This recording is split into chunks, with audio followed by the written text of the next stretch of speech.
आपण जर पाहिलं तर महिलांना पैसे देऊन रडवलं जातंय असा आरोप केला जातोय. अजितदादांच्या बाबतीमध्ये खोटं रडू त्या ठिकाणी महिला करतात हे असं आरोप केला जातोय. काय सांगा? अतिशय दुर्दैवाचे आणि निर्लज्ज शब्द आहेत त्या व्यक्तीचे की असं बोलतायत.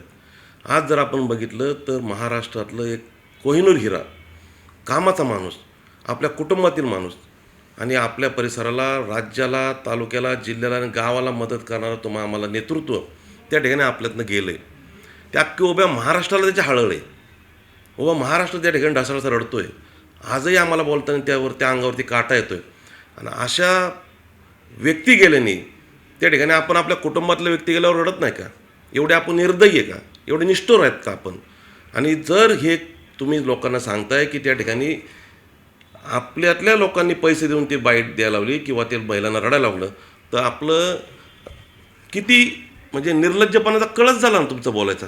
अरे ठीक आहे, तुम्ही विकासावर बोललं पाहिजे, परंतु अशा व्यक्तीवरती, ज्या व्यक्तीने महाराष्ट्रातल्या येणाऱ्या तळागाळातल्या प्रत्येक लोकांना त्या ठिकाणी प्रामाणिकपणे मदत करायचा प्रयत्न केला आहे. लाखो कार्यकर्ते त्या ठिकाणी आज महाराष्ट्रामध्ये रडत आहेत, हळहळ करतायत, आणि तुम्ही मताच्या राजकारणासाठी तुम्ही असले शब्द वापरताय. त्या निर्लज्जांना थोडी तरी लाज वाटली पाहिजे. आणि आपण अजितदादांवरती बोलतोय. आपल्या कुटुंबातील व्यक्ती गेला तर आपण पैसे घेणार आहात का? आणि जर घेणार असाल तर काल त्या महिलांनी सांगितलं की आम्ही कुठेतरी कामाला जातो, खुरपायला जातो, आणि त्यांच्या कुटुंबातली व्यक्ती मेल्यानंतर त्यांना सांगतात की 500 रुपये दिले. त्या महिलांचं त्या ठिकाणी म्हणणं आहे की आम्ही 1000 रुपये देतो, तुमच्या कुटुंबातलं व्यक्ती मेल्यावरती रडा. अरे निर्लज्जांनो, हे पाप कुठं फेडताल?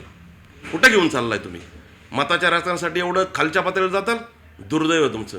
आम्ही अजितदादांच्या विकासावर मत मागतोय, अजितदादांच्या केलेल्या कामावरती विकासावरती मतं मागतोय, आणि तुम्ही काय करता? एवढं निर्लज्जपणा. अरे लाज वाटली पाहिजे तुम्हाला. असं तुम्हाला लोकांना बोलायला लावताय, आणि बोलायला लावणाऱ्याची बी लाज वाटती, आणि जे बोलले त्यांची देखील त्या ठिकाणी लाज वाटती. असे दुर्दैवी प्रकार करू नका, हे आपल्याला या माध्यमातून नम्र विनंती आहे.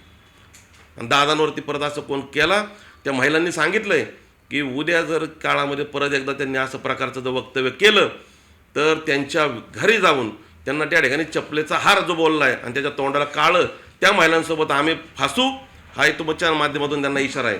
तुम्ही राजकारणात अनेक गोष्टी बोला, परंतु आदरणीय दादांवरती असलं काय बोलायचा प्रयत्न केला तर तुम्हाला जसाच त्याचं उत्तर देण्याचं काम इथून आम्ही करू, हे तुम्ही लक्षात ठेवा.